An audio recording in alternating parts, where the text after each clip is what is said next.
La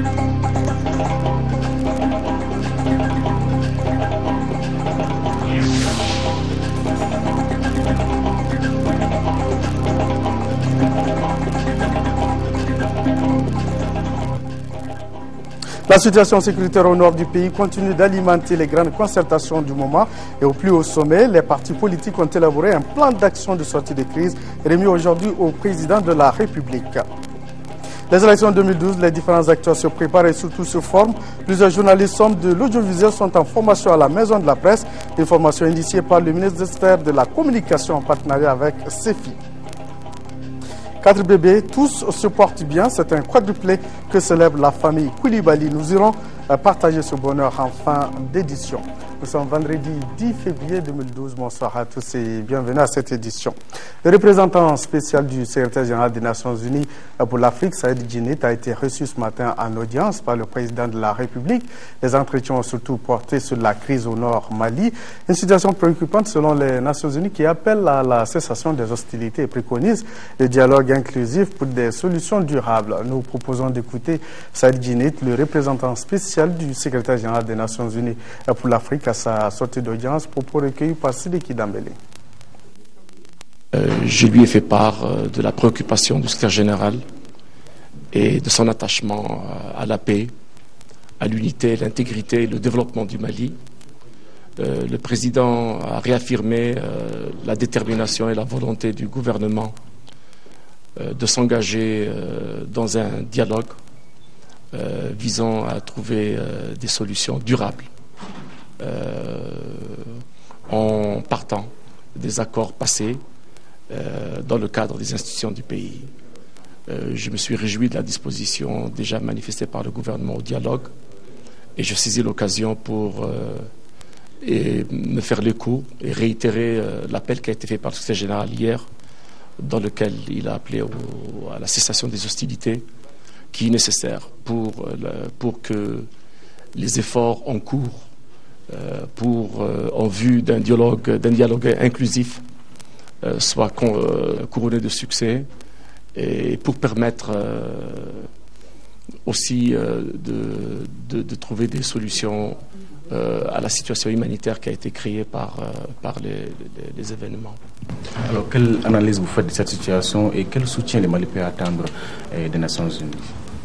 Écoutez, vous savez que les Nations Unies sont présents au quotidien aux côtés du Mali et des autres pays de la sous-région, qui sont des pays qui sont en train de déployer des efforts pour la démocratie, le développement. Et il y a quelques semaines, une mission conjointe, Nations Unies, avec toutes les agences des Nations Unies représentées dans cette mission, avec l'Union africaine, et qui a publié un rapport avec des recommandations générales.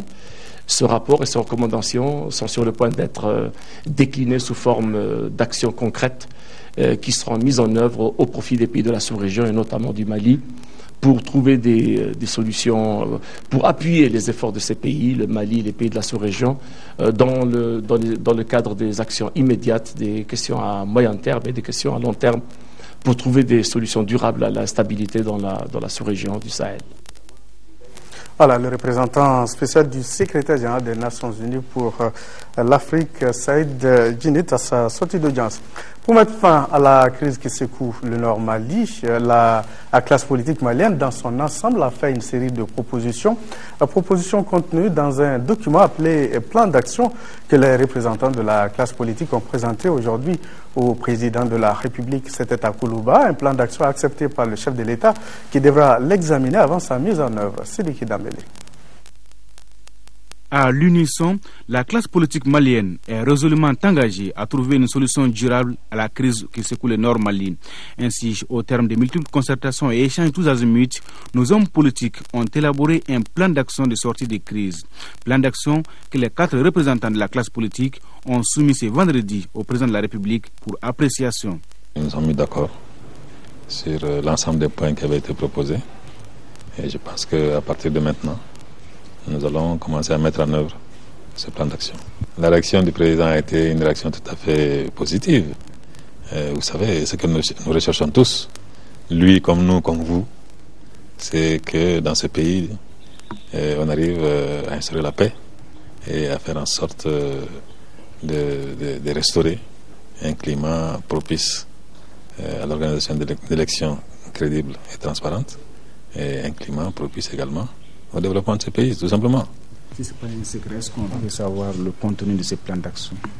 Bon, je pense que le moment venu, ce plan d'action vous sera communiqué. Si rien n'a filtré du plan d'action sous embargo jusqu'à la conférence de presse qui sera organisée dans les prochains jours, le professeur Diongounda Traoré s'est tout de même prononcé sur la tenue des élections générales dans un contexte de crise. Je pense que les heures que nous traversons aujourd'hui sont suffisamment graves pour qu'on ne se préoccupe pas simplement d'élections. Mais si vous posez la question, oui, tout cela se tient. Effectivement, si certaines situation devait perdurer dans le pays, en ce moment-là, il sera peut-être temps de se poser la question de savoir si les élections pourront se tenir de façon normale. Mais je pense qu'on n'en est pas encore là. Nos leaders politiques restent confiants et réitèrent leur appel au calme et à la vigilance face à la déferlante machine d'intoxication et de déformation. Il y a beaucoup d'amplification, il y a beaucoup de déformation. L'armée malienne est certainement l'une des meilleures de la sous-région et certainement l'une des mieux équipées. Et je pense que dans la tactique guerrière, il arrive parfois qu'on prenne certaines dispositions que nous, les civils, nous ne comprenons pas toujours. Mais je pense que dans les jours qui vont venir, les résultats vont apparaître et que les gens en sauront davantage sur ce qui se passe sur le terrain. Il ne reste plus qu'à espérer que la mise en œuvre du plan d'action de la classe politique soit la thérapie des chocs à cette crise au Nord Mali. Nommé lundi dernier à la tête du département de la défense et des anciens combattants, le général Sadio Gassama a rendu ce matin une visite aux forces armées de sécurité à Gao.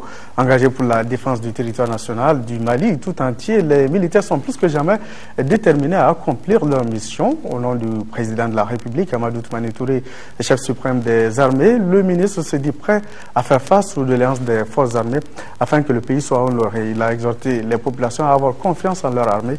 Le général Sadio Gassama est ici au micro de Daouda Zoumana Traoré. Le chef de l'État vient de me confier la mission concernant le département de la défense et des anciens combattants. J'ai pris fonction déjà le lundi.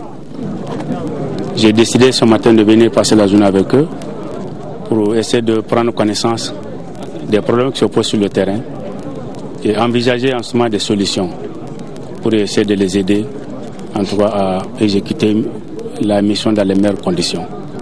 Depuis ce matin, lors de l'entretien, ils m'ont fait part des problèmes qui se posent dans divers domaines. Ces problèmes, nous les avons recensés et à notre retour, nous allons nous atteler à cela pour que nous puissions facilement, rapidement leur chercher des solutions et que la mission continue. Nous avons profité aussi pour rencontrer les hommes, pour les encourager. Pour les encourager surtout pour tout l'effort déjà fourni dans des conditions pas tout à fait faciles souvent, pas tout à fait idéales souvent, d'exécution de leur mission. Mais les résultats déjà obtenus sont satisfaisants. Nous les avons encouragés à continuer dans cette tâche et nous allons continuer en tout cas à les appuyer. Nous avons donné l'engagement que l'État prendra toutes les dispositions pour essayer de renforcer les moyens. Les moyens qui peuvent souvent manquer dans certaines conditions, nous allons prendre des dispositions pour les renforcer. Et donc c'était ça en fait le message particulier que nous avons porté aux hommes, en leur disant encore beaucoup de courage et surtout les encourager en tout cas à continuer l'exécution de la mission que nous a confiée, parce que nous avons une mission qui est dans un temps très restreint. Les élections, les essences électorales, c'est dans 3 mois. Il faut que nous arrivions à trouver une solution dans ce délai court. Donc en tout cas, les hommes que j'ai trouvés devant moi sont des hommes engagés, des hommes qui sont décidés en tout cas à exécuter la mission, des hommes qui sont décidés à faire en sorte que nous puissions régler ce problème dans un délai court. Et nous allons continuer à les appuyer. Alors qu'est-ce que vous avez à dire aux populations? La population du Mali, la population de la région? Ce que je voudrais dire surtout aux populations, c'est plutôt d'appuyer les actions des forces armées, mais surtout d'éviter l'amalgame. Parce que ce qui se passe souvent dans certaines villes où nous avons assisté souvent à des réactions spontanées des populations contre certaines populations nomades, que ces populations soient arabes ou tamashek, ça c'est vraiment une action qui peut nous desservir. Notre mission n'est pas de rechercher un tamashek ou un arabe. Notre mission, c'est de faire en sorte que nous puissions lutter contre ceux qui ont pris les armes contre l'État. Et ce n'est pas tous les tamasheks arabes qui ont pris ces armes-là. Donc nous demandons aux populations surtout de rester calmes, d'éviter l'amalgame, de laisser l'armée faire sa mission, mais de ne pas se mêler de cette mission, de cette tâche-là. De laisser les populations du Mali vivre tranquillement en paix dans toutes les localités du Mali, mais de faire confiance en leur armée. Et l'armée fera son devoir pour que la paix revienne dans notre pays. Et puis, dans un communiqué qui nous est parvenu, le syndicat national des travailleurs des collectivités territoriales du Mali condamne avec la dernière rigueur les saccages et le pillage des services publics de l'État et des collectivités territoriales par les bandits armés et égarés, exprime sa totale solidarité au travail de l'État et des collectivités territoriales pendant cette période difficile, soutient les forces armées de sécurité dans leur mission quotidienne de défense du territoire national, invite les citoyens à la retenue et à éviter l'amalgame en vue du renforcement de l'unité et de la cohésion nationale. Et puis le président du collectif des ressortissants des régions du Nord Mali Coren informe les ressortissants des régions de Mopti, Tombouctou, Gao et Kidal que la conférence des cadres prévue pour le samedi 11 février 2012, demain donc au CICB, est reportée au samedi 18 février 2012 à 10h au Centre international de conférence de Bamako. Le président du Coren qui s'excuse auprès de tous ceux contre sur la bonne compréhension de ceux et de celles qui avaient manifesté l'intention d'y participer. Bamako abrite depuis ce matin un séminaire de formation sur le traitement de l'information en période électorale. La rencontre concerne l'ensemble de la presse du Mali. Le but est de renforcer les capacités des femmes et des hommes de médias pour une couverture professionnelle équilibrée des consultations électorales. C'est une initiative du ministère de la Communication en partenariat avec Canal France International. Ibrahima Traoré.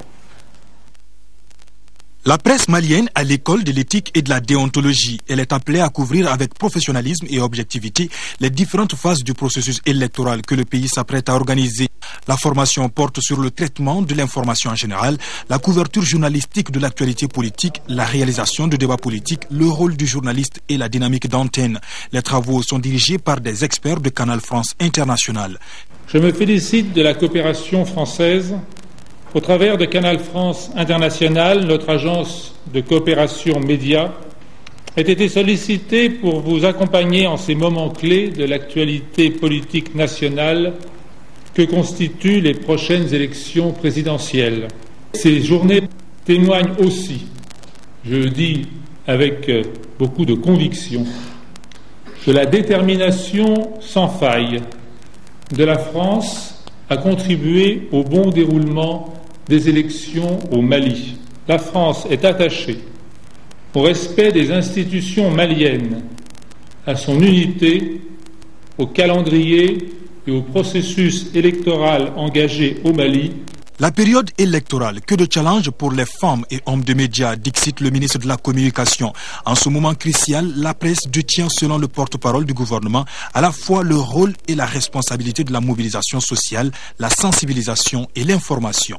Pendant cette période, ne doit s'installer en aucun cas un déficit d'information qui peut être préjudiciable pour tout le processus. En effet, toutes les phases du processus électoral sont cruciales, qu'il s'agisse de la pré-campagne, de la campagne proprement dite, du vote ou de la gestion de la période post-électorale. Toutes ces étapes, dis-je, requièrent une veille permanente, une vigilance de tous les instants, une grande capacité d'anticipation et de prévision, autant de choses qui justifient l'organisation du présent atelier. Pour nous médias, nous avons la mission et le devoir de préserver la cohésion sociale, l'unité nationale du tissu social. Nous devons travailler pour que la flamme de la cohésion sociale ne s'éteigne jamais. Mettons donc en avant ce qui a toujours permis au Mali de gagner dans les moments décisifs, dans les moments difficiles de son histoire, c'est-à-dire la tolérance, le dialogue, la concorde, la convivialité, comme en témoigne notre devise, un peuple, un but, une foi. L'occasion est également opportune pour le ministre Konaté d'aborder avec les journalistes la situation actuelle qui prévaut au Nord Mali. Il invite une fois de plus tous les médias à contribuer au renforcement de la paix et de l'unité nationale. Pour le gouvernement du Mali, on a imposé la guerre à notre peuple. Notre peuple doit imposer la paix en combattant la méfiance, l'exclusion, le rejet de l'autre parce qu'il est différent. en cultivant la confiance. Notre ennemi n'est pas le Touareg, il n'est pas l'Arabe, il n'est pas le Maure, et que dis-je encore? Notre ennemi, nos ennemis, ce sont ceux-là qui aiguisent nos différences. Les différences qui ont toujours fait la richesse et la force de notre peuple. Les différences qui dirigent en des murs d'incompréhension pour pouvoir nous diviser. La technique est connue, elle est vieille comme le monde. Diviser pour régner, allumer le feu et venir en pompier. Chers confrères, depuis des millénaires, le Mali est un pays de blancs et de noirs. Un pays de noirs et de blancs. Et ce sera la beauté et la richesse du tissu social malien. On a coutume de dire que c'est dans la tête des hommes que naissent les conflits et que c'est dans la tête des hommes qu'il faut ériger des barricades contre les conflits. En votre qualité de journaliste, vous avez aujourd'hui la mission d'ériger des barricades pour aider à guérir, à entretenir la santé du corps social malien. Aux médias, bien sûr, j'associe les Maliens de l'intérieur et de l'extérieur, les amis du Mali et tous ceux qui aiment ce pays, tous ceux qui aiment travailler avec ce pays pour que nous puissions retourner rapidement à une situation normale, paisible. Le Mali, vous le savez, est une terre de vieille culture dont l'unité s'est construite durant des siècles. Nous le répétons tous les jours, le navire Mali tangue, mais ne chavire point. Le Mali est indivisible et nul n'a le droit de prendre les armes aujourd'hui pour exprimer sa différence, pour exprimer ses opinions, ses choix de société, ses choix de gestion de la cité.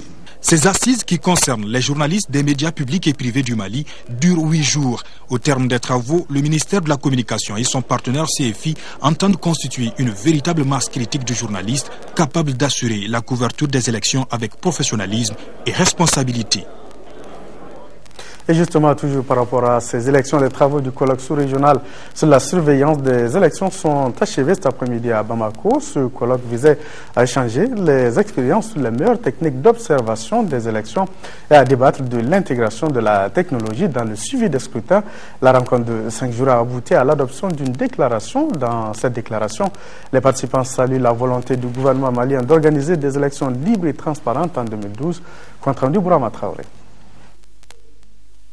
C'est par une déclaration dite déclaration de Bamako qu'a pris fin ce colloque sous-régional sur la surveillance des élections. Dans cette déclaration, les experts du réseau ouest-africain pour la surveillance des élections oroises ont invité le gouvernement malien à ratifier et à mettre en œuvre la charte de l'Union africaine sur la démocratie, les élections et la bonne gouvernance. Ils ont également salué la volonté des autorités maliennes d'organiser des élections paisibles et crédibles en 2012. Ce n'est pas tout. L'Oroise exhorte également toutes les parties prenantes à continuer le dialogue et à travailler pour résoudre tous les problèmes électoraux en suspens en temps utile, afin que les candidats et les électeurs puissent attendre avec confiance les élections libres, justes, pacifiques, transparentes et crédibles en 2012. À cet égard, l'Oroise invite les institutions publiques concernées à accélérer les travaux sur le fichier électoral, les autres documents électoraux et la sensibilisation des électeurs. Ce colloque sous-régional a réuni pendant 5 jours les experts des 11 organisations membres du réseau ouest-africain pour la surveillance des élections. Colloque au cours duquel ces experts ont travaillé sur les meilleures techniques d'observation des scrutins. Ils ont également débattu de la nécessité d'intégrer la technologie dans l'observation électorale, un exercice au terme duquel les attentes semblent être comblées. Aujourd'hui, nous pouvons dire que le réseau APM a été suffisamment outillé après les échanges d'expériences avec les autres pays pour qu'en 2012, nous puissions faire une observation citoyenne digne de ce nom et qui sera vraiment crédible de par l'utilisation des nouvelles technologies de l'information, aussi de par le déploiement stratégique qu'on va faire pendant cette observation électorale. Le réseau d'appui au processus électoral au Mali s'engage à jouer toute sa partition dans la réussite des élections générales de 2012. Pour ce faire, il entend déployer pour chaque scrutin 1000 observateurs sur l'ensemble du territoire. 48 formations politiques du Mali décident de s'unir pour mieux réussir les élections générales de 2012. Elles ont signé hier après-midi une plateforme dans ce sens, un acte qui consacre la création d'un nouveau groupement de partis solidaires pour les élections de 2012. L'initiative de ce groupement est de faire élire cette année un homme politique à la présidence de la République. Compte tenu de la situation sécuritaire au Nord Mali, le groupement des partis solidaires pour les élections de 2012 réitère son soutien au gouvernement pour la sauvegarde de l'unité nationale. Nous retrouvons Bourama Traoré. Comme le dit l'adage, l'union fait la force. Et 48 formations politiques du Mali décident d'unir désormais leurs forces pour mieux faire face aux échéances électorales à venir. Ainsi est né le groupement des partis solidaires pour les élections de 2012. Les partis membres du nouveau groupement politique ont matérialisé leur volonté de réussir ensemble à travers la signature d'une plateforme. Le document précise surtout les motivations réelles de cette alliance politique. Il s'agit notamment de faire élire cette année un homme politique à la présidence de la République. Aujourd'hui, nous sommes fiers de nous rassembler pour concrétiser notre instrument de lutte afin de réaliser notre ambition de doter notre pays d'un président pouvant agir et décider grâce à une assise populaire, politique et sociale, crédible et opérationnelle. Un autre objectif de ce nouveau groupement politique est de contribuer à l'organisation d'élections transparentes et apaisées, car ici, l'on est convaincu que l'apaisement du climat politique est une condition essentielle pour le développement socio-économique d'un pays. Par ailleurs, le groupement des partis solidaires pour les élections de 2012 s'est dit préoccupé de la situation sécuritaire au nord du Mali. Au moment où nous entreprenons cette signature, notre grand pays, notre vaste territoire connaît des difficultés encore jamais rencontrées. Une rébellion sévit dans notre patrie et tente de faire éclater la cohésion nationale. Nous devons donc nous armer de courage et de responsabilité pour sauver ce que nous avons de plus cher, ce Mali qui est notre sang et notre honneur.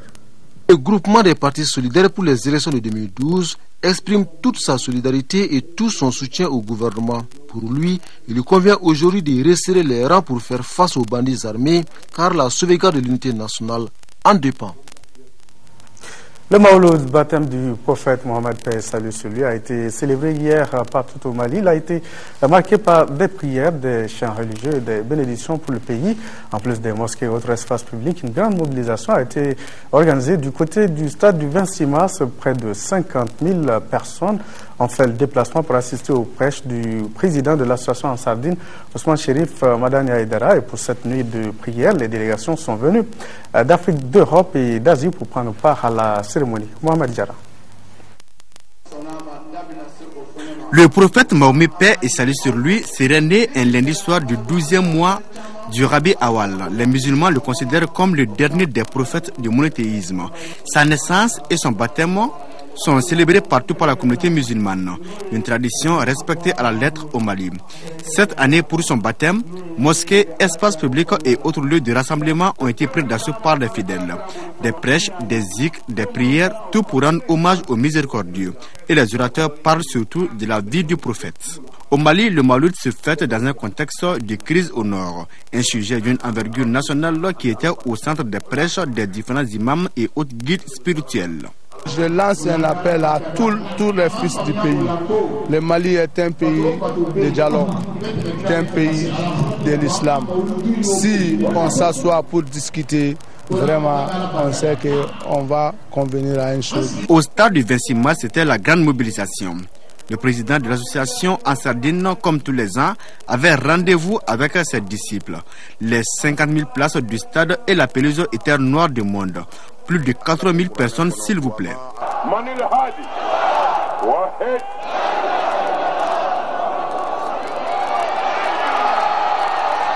Le message du président de l'association en Sardine a porté essentiellement sur la paix.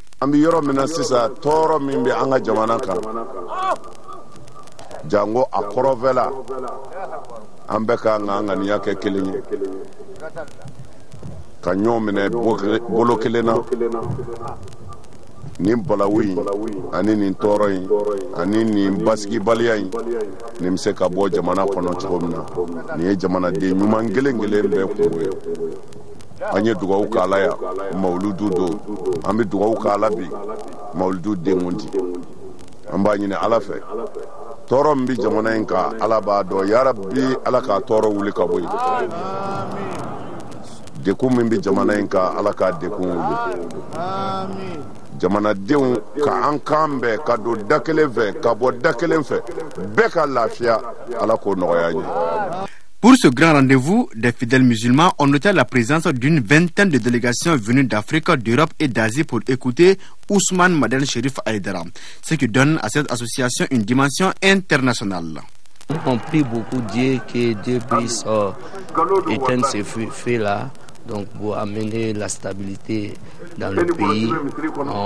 Le guide spirituel a prié tout de suite. On prie Dieu que Dieu n'a qu'à exaucer cette prière-là, que la paix règne dans le pays. Célébrer le Mawlud, c'est célébrer l'islam. Donc c'est un grand événement de l'islam que nous manifestons ça avec beaucoup de plaisir. Toute la nuit, les fidèles musulmans ont prié dans la communion, la solidarité, symbole de l'islam. Et puis les ressortissants de Tombouctou ont célébré cet après-midi Mawlud, le baptême du prophète. C'était à 15 Ambougou en présence du président de la République, du Premier ministre et d'autres membres du gouvernement. Voilà les prières des ressortissants de Tombouctou à Bamako en présence du chef de l'État, du Premier ministre et d'autres membres du gouvernement. On notait aussi la présence de notabilités au cours de la cérémonie. Des bénédictions ont été faites pour le Mali ainsi que des prières pour la paix au nord de notre pays. Voilà, les prières à 15 Ambougou. Les experts venus du Mali, du Niger, de la République démocratique du Congo, de la Tanzanie et des États-Unis d'Amérique s'engagent à donner aux pays en voie de développement des outils leur permettant une meilleure compréhension de la problématique de la production du savoir et son utilisation dans le processus de la prise de décision publique. C'est à la faveur de la première édition des Journées du savoir initiées par le groupe de réflexion en économie appliquée et théorique.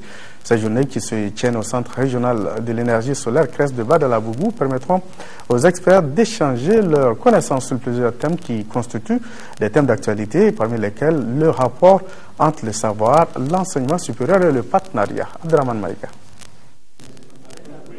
Espace d'échange et de dialogue par excellence, cette première édition des Journées du savoir constitue une occasion pour les experts en économie appliquée et théorique d'approfondir leur expérience sur un certain nombre de thèmes, au nombre desquels les théories de la connaissance, les rapports entre le savoir et les technologies de l'information et de la communication, le savoir et les politiques économiques et enfin le savoir, l'enseignement supérieur et le partenariat. Cette conférence scientifique se veut également un cadre permettant au groupe de recherche en économie appliquée et théorique de montrer une fois de plus tout son engagement à mettre en application les résultats de la recherche scientifique et technologique dans l'évolution des pays en voie de développement, dont le Mali. L'impact que nous on attend, c'est susciter un peu l'intérêt pour la recherche scientifique dans notre pays. C'est susciter un peu l'intérêt des uns et des autres pour la connaissance et amener un peu plus de dialogue entre la recherche et la décision. Pour atteindre cet objectif, les initiateurs ont choisi pour cette première édition un thème qui constitue des préoccupations majeures pour les pays du Sud. Il s'agit de la production du savoir, les conditions de son application et ses finalités. Le pays a longtemps été cité en exemple de producteur d'or, producteur de coton, producteur d'animaux sur pied, mais sans un minimum de production de savoir, sans acquisition de connaissances scientifiques et d'autres domaines, il va être difficile pour le Mali de sortir de son état actuel de sous-développement. Je vous exhorte à faire de ces assises des journées scientifiques de partage d'idées, de savoir, de création de connaissances, d'éducation et de formation dans les divers domaines de connaissances couverts par ce thème central de la production du savoir. Les résolutions qui seront formulées à l'issue de cette rencontre vont assurément permettre à nos États une meilleure compréhension de la problématique de la production du savoir et de l'utilisation de la connaissance scientifique et sociale dans le processus de la prise de décision publique.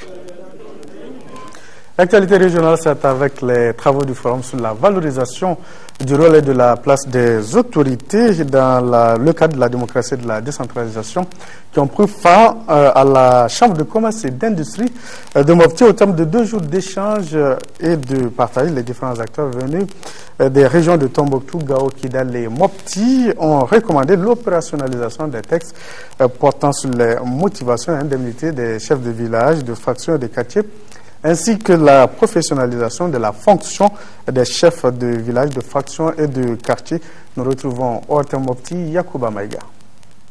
Les 10 jours d'échange ont permis aux autorités régionales et locales, aux partenaires et autres acteurs venus des régions de Tombouctou, Gao, Kidal et Mopti de cerner tous les contours liés à la problématique de la valorisation du rôle et de la place des autorités traditionnelles dans le nouveau dispositif institutionnel, légal et réglementaire.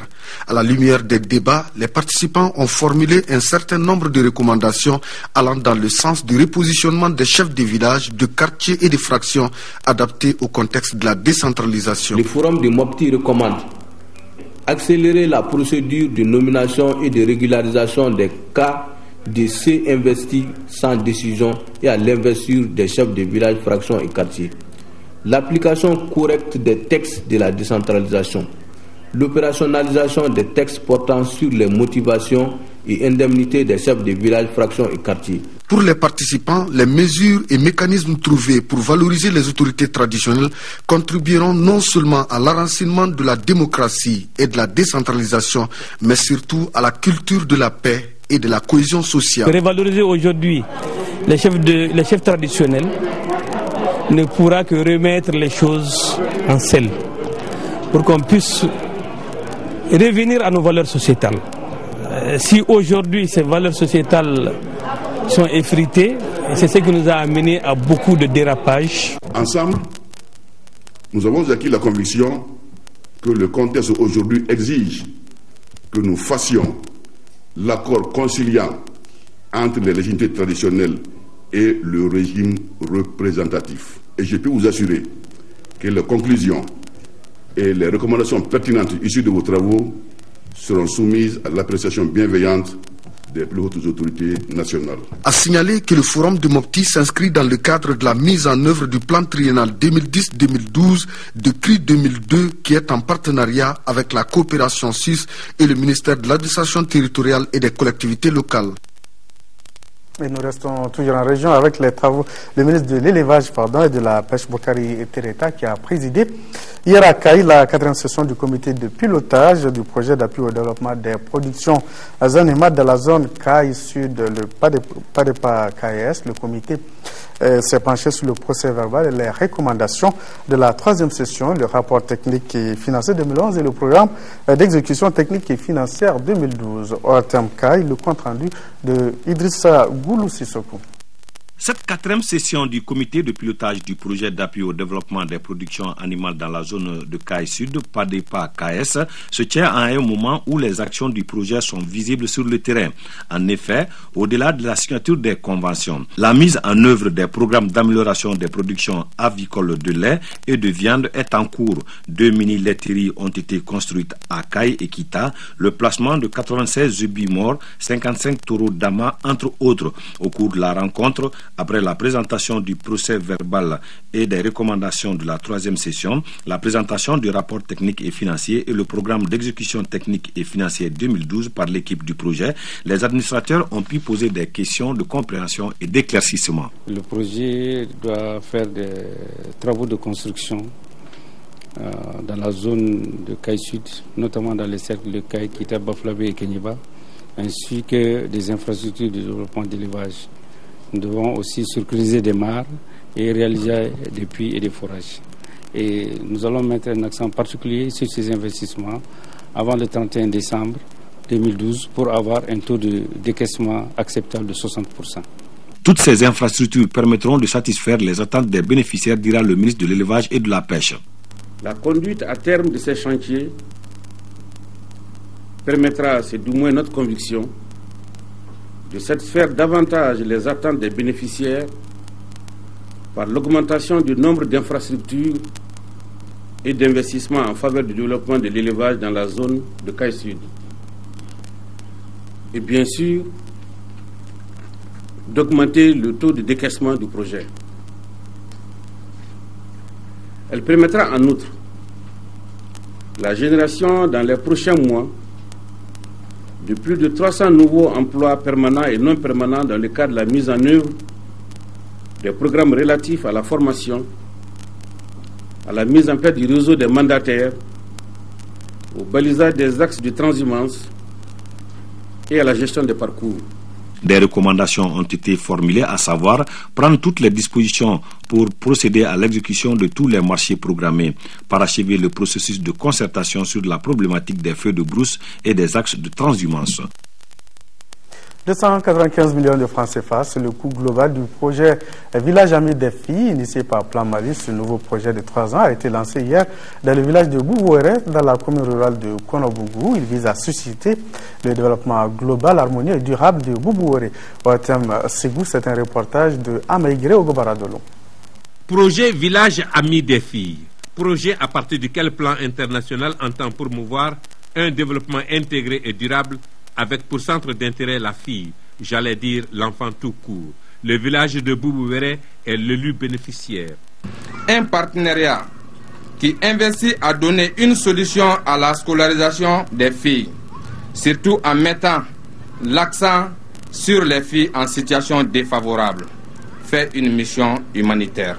D'une enveloppe de 295 millions de francs CFA financée par l'Office national de plan Hollande, le projet Village Ami des Filles vise à promouvoir l'accès aux services sociaux de base, l'IEC, communication pour le changement de comportement, le renforcement des capacités des actrices, le plaidoyer, entre autres. Le projet a pour objectif fondamentaux de faire en sorte que 100% des filles aient une naissance, que 70% des femmes de Boubouéré soient alphabétisées, que 80% des filles aillent à l'école, que 70% des enfants de 3 à 6 ans aillent dans un centre de développement de la petite enfance, de façon prématurée ou qui n'ont pas eu la chance d'aller à l'école.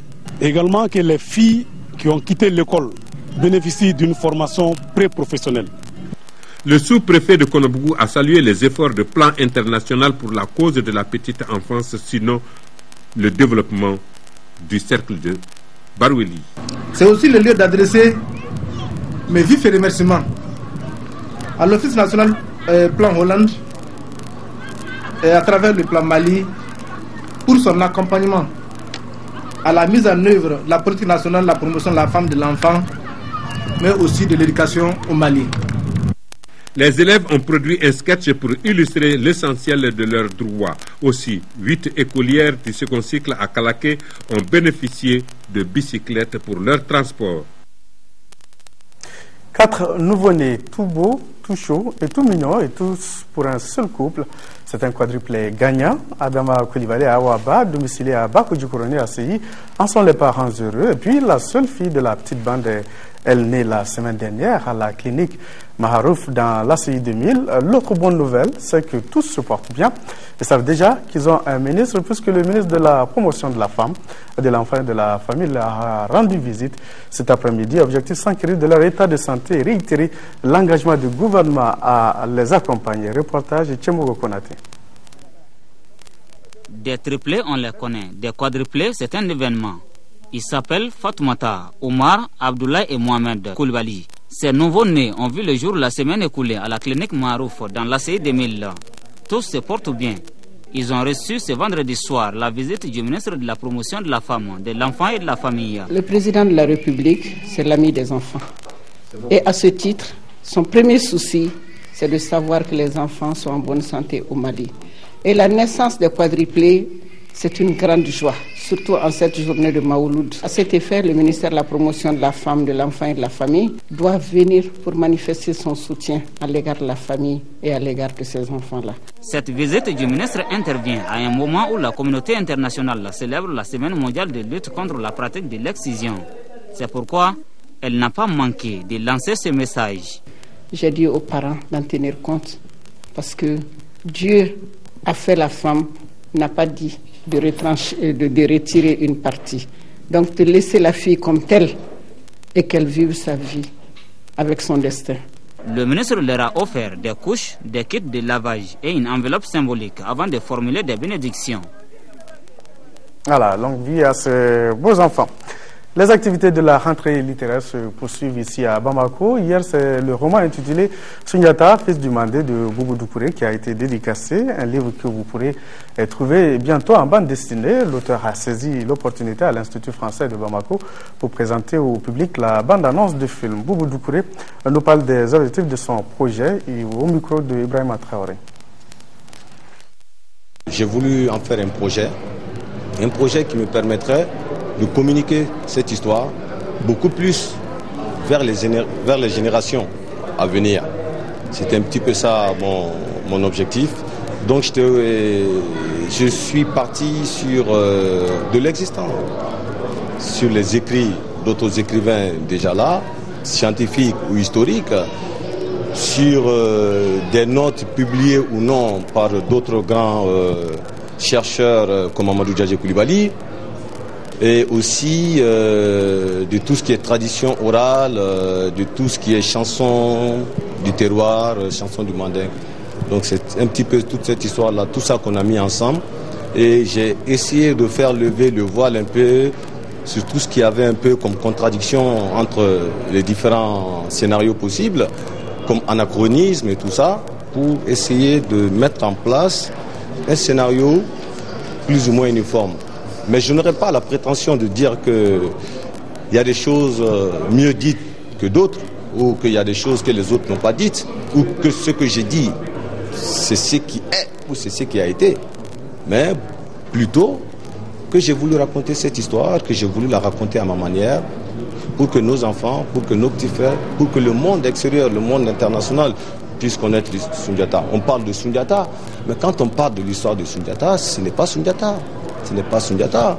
Chaque personnage est une histoire en elle-même. Soumangourou, on ne finira jamais d'écrire sur lui. Do Kamisa, la femme buff, on ne finira jamais d'écrire sur elle. La mère de Soundiata, on ne finira jamais. Les frères Traoré, Oulani et Oulaba, on n'en terminera jamais. Donc moi j'ai voulu parler un peu de tout le monde, dans une globalité, dans une généralité, et en faisant surtout attention de ne pas dénaturer déjà cette vérité entre guillemets déjà existante. Parce que pour moi, personne ne détient la vérité absolue. Et nous parlons du sport. La CAN 2012 fait relâche depuis hier, vous le savez. Elle reprend demain avec la petite finale, le match de classement opposant nos aigles du Mali au Black Stars du Ghana. Ce sera à Malabo, en Guinée équatoriale, à partir de 16h, heure de Bamako. La grande finale, elle, se jouera le lendemain, dimanche à Libreville, au Gabon. Elle opposera la Côte d'Ivoire à la Zambie. La Zambie qui est aussitôt arrivée en terre gabonaise s'est replongée dans son passé douloureux. Les Chipolopolo se sont souvenus de ces tragiques accidents d'avion qui a emporté toute une équipe. C'était en 1992 et ironie de l'histoire, cela s'est passé au large du Gabon. Le bruit des vagues de l'océan Atlantique étouffé par des chansons funéraires. C'est un moment particulièrement émouvant pour les Chipolopolo. En marge de la 28e édition de la Coupe d'Afrique des Nations, joueurs et membres de la délégation zambienne déposent des gerbes de fleurs sur une plage de Libreville. C'est l'endroit précis où 18 internationaux zambiens avaient péri dans un crash aérien il y a près de 19 ans. En 1993, les Chipolopolo sont venus dans cette ville pour tenir une promesse. Ils n'ont pas réussi, mais ils ont donné leur vie pour cette noble cause, le rêve d'apporter la gloire à notre mère patrie, la Zambie. C'est la même cause qui nous a amenés ici. La seule différence, c'est que nous sommes vivants. Voici quelques rares objets appartenant aux 30 personnes, dont les internationaux zambiens décédés lors du crash qui s'est produit ici, après le décollage de l'avion de l'aéroport de Libreville. Depuis ce drame, c'est la première fois que la sélection zambienne foule le sol gabonais. Au début de la CAN 2012, les Chipolopolo s'étaient fixé un objectif, honorer à Libreville la mémoire de leurs compatriotes morts. Les joueurs ont réussi à le faire d'une façon très brillante. Ils le méritent d'être ici. Maintenant, la dernière pierre à l'édifice, ça serait de remporter la Coupe d'Afrique pour que ce soit un symbole quelque part. Les Chipolopolo sont donc gonflés à bloc du point de vue mental, mais aussi physiquement, à 2 jours de leur finale à Libreville contre les éléphants de Côte d'Ivoire. Mais la partie ne s'annonce pas facile. Les Ivoiriens sont aussi galvanisés par un challenge, remporter le trophée pour sceller la réconciliation nationale dans leur pays. Voilà, accident survenu en 1993 et puis cette Coupe d'Afrique des Nations qui échappe à la Côte d'Ivoire également depuis 1992. à 92. Justement, à la suite du parcours déjà brillant de l'équipe nationale à la CAN 2012, Gabon, Guinée équatoriale, le bureau national des jeunes du parti PARENA, le parti pour la renaissance nationale, félicite et encourage les aigles, l'encadrement et tous les supporters qui les ont accompagnés jusqu'ici. Le parti tient à affirmer que les aigles du Mali ont volé plus haut dans cette compétition continentale que prévu par tous les chroniqueurs ou pronostiqueurs du football africain. Ce journal s'achève. Merci de l'avoir suivi. Demain, vous retrouvez Nyanya Alou Traoré à 13h et Emma Djombele à 20h pour l'information. D'ici là, passez de très bons moments de télévision sur l'ORTM.